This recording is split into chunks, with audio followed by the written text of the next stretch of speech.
Hi, James Hayes, Don's Appliances. Today we're going to be taking a look at a Hotpoint washer here.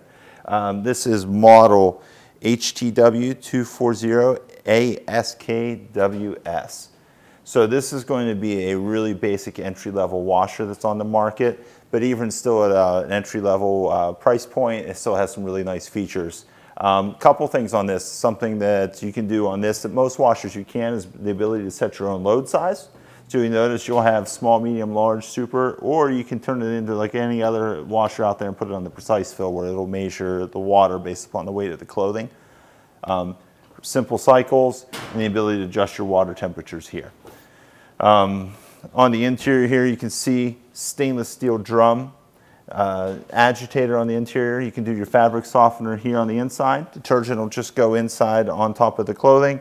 And then you'll have your bleach option here if you'd like to do that as well. So this is a great value machine. If you'd like to learn a little bit more about it, go check it out on donsappliances.com.